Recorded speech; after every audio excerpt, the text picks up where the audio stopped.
ఈవిడ ఒక మహిళ, ఆవిడ ఉపయోగించిన లాంగ్వేజ్ మీరు చూశారు. రెచ్చగొట్టి కావాలని ఎటువంటి పదజాలాన్ని ఇవాళ వాళ్ళు ఖండిస్తున్నారో అటువంటి పదజాలాన్ని ముందుగా ప్రథమంగా ఆయన మీద ప్రయోగించి ఆయన్ని రెచ్చగొట్టే ప్రయత్నం చేశారు. ఆ రెచ్చగొట్టిన ఆ హీట్ ఆఫ్ ద మూమెంట్ లో ఆయన ఒక రకంగా రియాక్ట్ అవడం జరిగింది. దాన్ని వెంటనే ప్రెస్ మీట్ పెట్టి, ఇంటికి వచ్చిన వెంటనే కూడా ఆయన ప్రెస్ మీట్ పెట్టి నేను అలా అనుండాల్సింది కాదు అని క్లియర్ గా ఆయన చెప్పారు. నేను అన్నది చంద్రబాబు గారిని కాదు, నేను నా మీద దాడికి వచ్చిన వాళ్ళని నేను అన్నాను. ఆయన ప్రజల చేత ఎన్నిక అవ్వబడినటువంటి సీఎం, ఆయన అనే ఉద్దేశం నాకు లేదు అని ఆయన వెంటనే చెప్పారు. ఇలా చెప్పే దమ్ము ఎవరికి ఉందండి?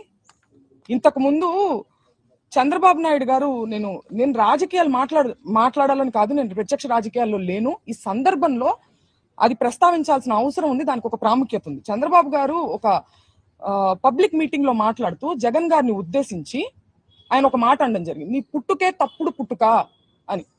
ఇది హీట్ ఆఫ్ ద మూమెంట్ లో అన్న మాట కాదండి, చాలా ప్రిపేర్డ్ గా ఒక పబ్లిక్ మీటింగ్ లో ఆయన దీన్ని మాట్లాడారు. దాని గురించి ఆయన ప్రెస్ మీట్ పెట్టి నేను అలా అనుండాల్సింది కాదని ఎప్పుడైనా చెప్పారా? ఇలాంటి ఎగ్జాంపుల్స్ ఇంకా చాలా ఉన్నాయి. కానీ రాంబాబు గారు చెప్పారు, ఆయన అన్నది హీట్ ఆఫ్ ద మూమెంట్ లో, దాన్ని నేను అలా అనుండాల్సింది కాదని ఆయన చెప్పడం జరిగింది.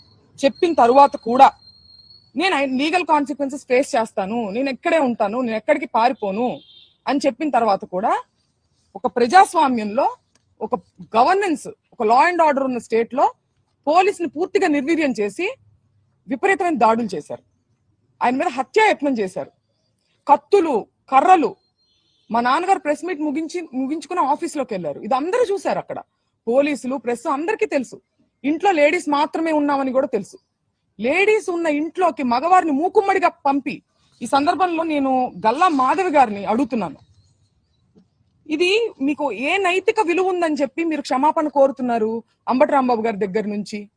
నేను అంబటి రాంబాబు గారి వ్యాఖ్యల్ని నేను సమర్థించట్లేదు, ఆయనే సమర్థించుకోలేదు కదా. హీట్ ఆఫ్ ద మూమెంట్ లో నేను అన్నాను, నేను అలా అనుండాల్సింది కాదని ఆయనే చెప్పారు. మీకే నైతిక విలువ ఉందని చెప్పి మీరు, మీ హస్బెండ్, లేడీస్ మేము ఇక్కడ ఉంటే మీరు తాగి ఉన్నటువంటి మగవారిని మా మీదకి రెచ్చగొట్టి పంపిస్తూ ఇంట్లోకి వెళ్ళమని, వాళ్ళు అద్దాలు మీరు చూడొచ్చు,